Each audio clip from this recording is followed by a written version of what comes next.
What if 2026 isn't just another number on a calendar, but the exact year God already knew you'd need? Not because everything will suddenly become easy, but because He's already walked ahead of you into every single day of it. Long before you get there, stay with me for a few minutes before you move on to whatever's next. I don't want this to just pass by while your mind is somewhere else. I believe there's a reason this reached you right now, at the start of something new, and I don't think that's an accident. I want to start with something simple. You made it here. Through everything the last year held, the hard seasons, the unanswered prayers, the moments you weren't sure you'd get through. You made it to this new year. That's not nothing. That's grace that carried you further than you probably gave yourself credit for. Because of the Lord's great love, we are not consumed, for His compassions never fail. They are new every morning. Not just new every year, new every single morning, and that includes every morning still ahead of you in 2026. I want to talk about the weight some of you are carrying into this year. Old disappointments, unmet expectations, promises that still feel unfulfilled. Maybe last year didn't look the way you hoped it would. Maybe you're stepping into this new year more tired than hopeful, more cautious than excited. I want you to know that God doesn't require you to walk into 2026 with forced enthusiasm. He simply asks you to walk into it honestly, bringing exactly what you have, even if what you have right now is exhaustion instead of excitement. I want to talk about the pressure to have this year already figured out. The goals, the 5-year plan, the version of yourself you're supposed to become by December. I want to gently remind you that you don't have to have the whole year mapped out today. Commit to the Lord whatever you do, and He will establish your plans.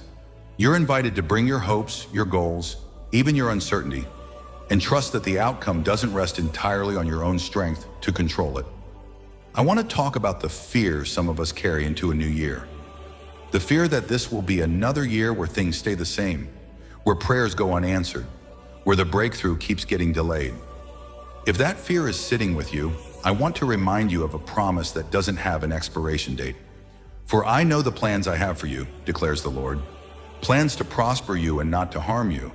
Plans to give you hope and a future. That promise wasn't just for 1 year. It's still true for this one. I want to talk about the mistakes from last year that might still be following you into this one. Maybe there's guilt attached to choices you made, opportunities you missed, relationships you didn't handle the way you wish you had.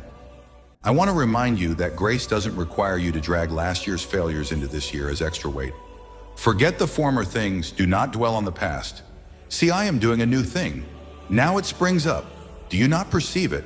You're allowed to leave what needs to be left behind and step into 2026 without carrying it as proof of who you are now. I want to talk about the small, quiet faith it takes to keep showing up for another year without knowing exactly how it will go. Not the dramatic, mountain-moving kind of faith, but the ordinary kind. The kind that gets up in January and keeps trusting through every month that follows, even the hard ones. That kind of faith matters more than we usually give it credit for. You don't need a bigger faith to start this year. You just need to keep bringing the faith you already have, one day at a time. I want to talk about identity again, because I think it's easy at the start of a new year to tie your worth to what you'll accomplish over the next 12 months. The goals hit, the habits kept, the version of yourself you're hoping to become, but your value going into 2026 was never based on your performance. You are already a beloved child of God, fully known, fully loved, before a single resolution has been kept or broken. That truth isn't waiting for December to be confirmed. It's already settled right now, at the very start. I want to talk about the people you'll walk through this year with, the ones who will need your patience, your grace, your presence, even on the days you don't feel like offering it. I want to invite you to ask, for this year, for the strength to love people well, even imperfectly, trusting that showing up consistently matters more than showing up perfectly. I want to talk about rest too, because I think many of us start a new year already exhausted, treating January like a finish line we have to sprint toward, instead of a beginning we're allowed to walk into gently. You don't have to prove your worth in the first week of this year. Come to me, all you who are weary and burdened, and I will give you rest. That invitation didn't end with last year. It's still open right now, at the very start of this one. Before I close, I want to leave you with something simple to carry into 2026.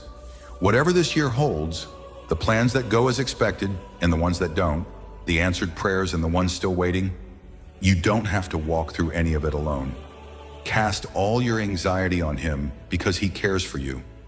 Not because you're strong enough to earn that care, but because He already offers it freely for every day of the year ahead. You are not behind before this year has even started. You are not required to have it all figured out on day one. You are simply here at the beginning of something new, held by the same faithfulness that carried you through everything before. Walk into 2026 a little more gently than you walked into last year, trusting that you are not walking into it alone.